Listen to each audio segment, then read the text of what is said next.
మరి కాంగ్రెస్ పార్టీ మాజీ ఎంపీ మల్లు రవి గారు మరి శ్మశాన సభలో జైపాల్ రెడ్డి గారి సంస్మరణ సభలో ఈ రకంగా ప్రసంగించారు.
కీర్తిశేషులు జైపాల్ రెడ్డి గారి సంస్మరణ సభకు వచ్చినటువంటి నాయకులందరికీ, అభిమానులందరికీ పేరు పేరున నా హృదయపూర్వక నమస్కారాలు తెలియజేస్తూ, జైపాల్ రెడ్డి గారి గురించి నాకంటే ముందు మాట్లాడేటువంటి నాయకుడు అనేక విషయాలు మీ దృష్టికి తీసుకొని రావడం జరిగింది. అంతేకాకుండా మాకంటే ఎక్కువగా చిన్నప్పటి నుంచి వారి రాజకీయ జీవితంలో ఏ స్థాయికి పోయినా మీ అందరికీ దగ్గరలో ఉండటం వల్ల అందరికీ ఎక్కువగా తెలిసినప్పటికీ రెండు మాటలు నేను చెప్పి ఈ మాటలు పూర్తి చేస్తారని మనం చూస్తున్నాం. ఎందుకంటే జైపాల్ రెడ్డి గారు రాజకీయాలు అనేటటువంటి ఒక శాస్త్రానికి ఒక కొత్త చాప్టర్ని కలిపాడు. రాజకీయాలు భారతదేశంలో ఏ రకంగా ఉండాలి, ఏ రకమైన రాజకీయాలు చేస్తే భారతదేశ ప్రజలందరికీ మేలు జరుగుతుంది అనేటటువంటి ఆలోచన అన్నిటికంటే ముఖ్యమైనది, కఠినమైన నిర్ణయం ఆయన లౌకికవాదం. భారతదేశంలో ఏ కులంలో పుట్టినా, ఏ మతంలో పుట్టినా ఎవరైనా భారతీయులే, అందరికీ సమానమైనటువంటి హక్కులు కల్పించాలని రాజ్యాంగంలో చెప్పినటువంటి విషయాన్ని 100% అమలు చేయాలనేటటువంటి ఆలోచనని గొంతెత్తి మాట్లాడి పార్లమెంటు ద్వారా, అసెంబ్లీ ద్వారా, మరి శాసనాల ద్వారా ప్రజల దగ్గరికి తీసుకుపోగలిగినటువంటి గొప్ప నాయకుడు. అందువల్లనే మరి జైపాల్ రెడ్డి గారికి బెస్ట్ పార్లమెంటేరియన్ అవార్డు కూడా వచ్చిన సంగతి మీ అందరికీ మనం చేస్తున్నాం. ఇవాళ భారతదేశంలో కానీ, తెలంగాణలో కానీ ఆయన నమ్మినటువంటి ఈ లౌకికవాదం, సెక్యులరిజానికి, సోషలిజానికి, ఈ రెండింటికి ఆయన మారు పేరుగా ఎప్పుడూ మాట్లాడుతుండేవాడు. కానీ ఇవాళ ఈ సెక్యులరిజానికి, సోషలిజానికి, ఈ ప్రజలకు అండగా ఉండే విధానానికి ఒక పెద్ద ఛాలెంజ్ ఏర్పడింది. ఇక్కడ రాష్ట్రంలో కానీ, భారతదేశంలో కానీ మోడీ స్థాయిలో పార్లమెంట్లో నిలబడి మాట్లాడగలిగేటటువంటి నాయకుడు ఒక్క జైపాల్ రెడ్డి గారు.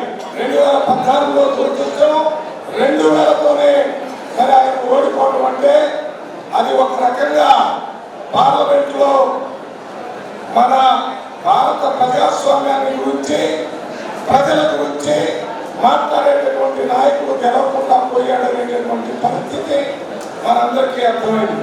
మళ్ళీ మొన్న జరిగిన ఎన్నికల్లో కూడా వారు నిలబడకుండా ఏ రకంగానైనా భారతదేశంలో లోక్సభ కాకపోయినా రాజ్యసభలోకైనా వెళ్ళి, ఒకవేళ రాజ్యసభ కాకపోయినా కాంగ్రెస్ పార్టీ తరఫున కాంగ్రెస్ వర్కింగ్ కమిటీ మెంబర్ గానో, ఏఐసిసి జనరల్ సెక్రటరీ గానో, లేక మరి గాంధీ నెహ్రూ కుటుంబం నుంచి కాకుండా ఇతరులు ఎవరైనా ఏఐసిసి అధ్యక్షుడు కావాలంటే ఆ స్థాయిలో ఏఐసిసి అధ్యక్షుడు కావడానికి కావలసిన అన్ని అర్హతలు ఉన్నటువంటి నాయకుడు దురదృష్టం ఒక్క వారం రోజుల్లోనే ఆరోగ్యం బాగా లేకుండా ఉండటం, మరి చనిపోవడం అనేది భారత రాజకీయాల్లో తీరని లోటును ఏర్పాటు చేశారని మనం చేస్తున్నాను.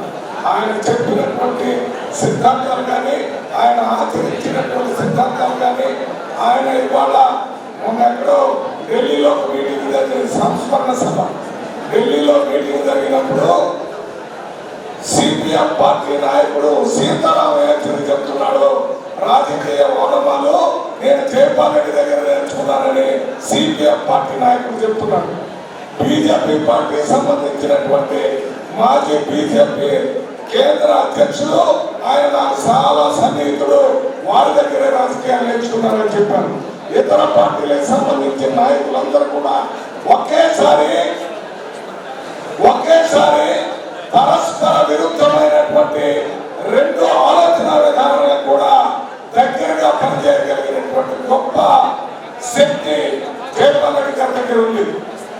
అది భారత రాజకీయాల్లో ఒక కొత్త వరవడిని, భారత రాజకీయాల్లో ఒక కొత్త చాప్టర్ని ఏర్పాటు చేసే విధంగా ఆయన జీవితం మరి మనకు అందించినటువంటి ఆలోచన విధానాన్ని తర్వాత ఇప్పుడు సంపత్ గారు చెప్పినా, వంశీ గారు చెప్పినా, ఇంకెవరు చెప్పినా వారు చూపించినటువంటి నీతివంతమైన రాజకీయాలన్నింటినీ మనం అనుసరించి ముందుకు పోయినట్లయితే నిరంతరం ఆ దిశలో పనిచేసేటువంటి కొన్ని కష్ట నష్టాలు వచ్చినా కూడా సిద్ధాంతపరంగా నిర్ణయాలు తీసుకోవాలి, కానీ వ్యక్తిగతంగా నిర్ణయాలు తీసుకోవద్దని చెప్పేవాడు మాతో. వ్యక్తిగతంగా నిర్ణయాలు ఉండకూడదు, సిద్ధాంతపరంగా నిర్ణయాలు తీసుకుంటే ప్రజలు ఎప్పుడు మీతోనే ఉంటారు.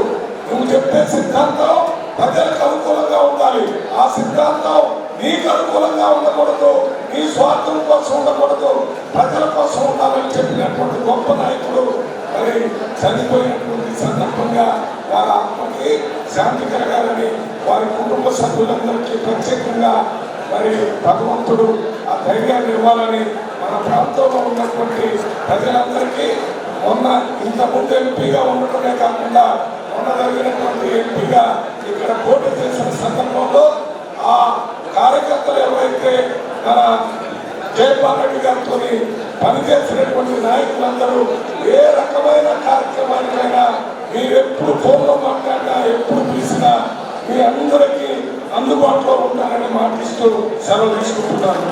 జై హింద్, జై కాంగ్రెస్.